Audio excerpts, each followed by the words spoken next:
So once a week, we're going to look at a video that we saw on social media, whether it's YouTube, Instagram, TikTok. We're going to watch it together. Isaac hasn't seen this video. I found this video and I thought it was really intriguing. So we're going to watch it together and then we're going to talk about it. Cool. You ready? Yep. All right, here we go. Chewy, the pet food company. I'm sure some of you already know what I'm about to tell you, but if you have a dog, go into Chewy, sign up. The beginning of every month, dog food arrives like clockwork at your house. You never have to think about it again. Thing with dogs, they die, right? And they're a big, big part of your life, and it's devastating when you lose them. And the first thing you think to do is not to go cancel your automatic dog food delivery. So a couple weeks later, dog food comes after you just lost your dog. It's devastating. You call them, you go to cancel it. This is what they do every single time because they've identified that as a recurring moment. They credit back the last bag of food. They can't take it back for health code issues, so they say give it away to anyone that needs it. And then 2 days later, you get flowers from Chewy saying sorry for your loss. That maybe costs them $25. When you have a dog, you're very likely going to get another dog. You're never going to buy dog food from anyone else ever again. That's amazing. So talk about so smart brand loyalty.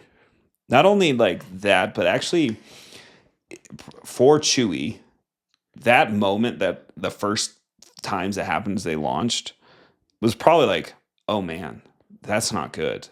And they kind of turned a terrible moment into, they capitalized on it into a moment where they're like, oh, we can actually build brand loyalty by turning something horrific for a lot of people, for everybody, right? A dog dying into something like, we can actually turn that into a good moment where they can see that we care. Right. And I'm like, that's genius. And the props to their team who made those observations. Yeah. Because that may not have really registered as something that needed to be solved for a while. Right. Right. So they probably noticed a pattern and they're like, and it probably, I would hesitate to say that this was just purely a marketing tactic to build brand loyalty. Yeah. I think it probably came from genuine care for their customers. Right. Like at it's least you would hope. authentic. It's authentic. Right. Yeah. I would say so too. To be able to care that much about your customers, to not only send them flowers, which cost money, but also like you're refunding them for that last order of dog food that they can't use. But so like that just shows a lot of care. And then I'm like, I genuinely hope it just came out of just pure love for their customers that they're doing that. Yeah. But a product of that, like a result of that is, like they said, you're never going to buy dog food from anywhere else but them. Yeah. Because you know that they actually care about you. And like he said in the video, most people that are dog people for life. They're going to get another dog. So, when it comes to like the business aspect of it, to capitalize on that of like, and that sounds terrible. That sounds bad. It sounds what fake, I mean is, right? It sounds fake. But like the whole thing seems genuine and authentic, and it seems a very cool and awkward situation that they turned into something really beautiful and loving with sending flowers.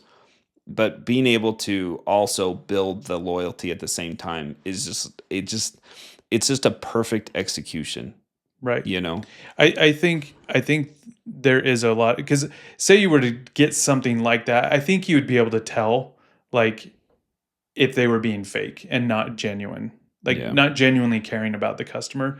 I think people can see through that.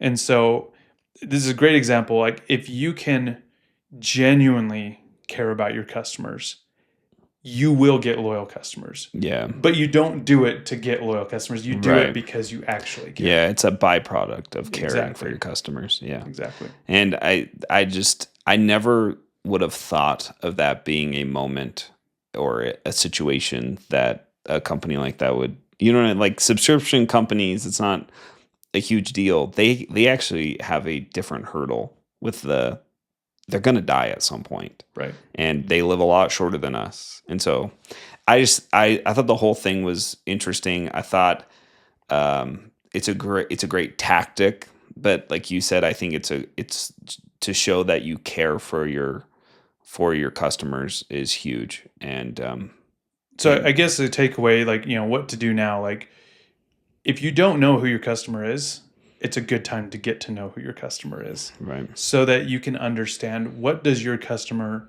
actually need? And try to come up with solutions to show to your customer that you genuinely care about them. And you're going to see some really good results because of that. Thanks for listening, guys. Make sure you hit that like and subscribe button. Leave a comment below on if you agreed with today's topic, disagreed with today's topic.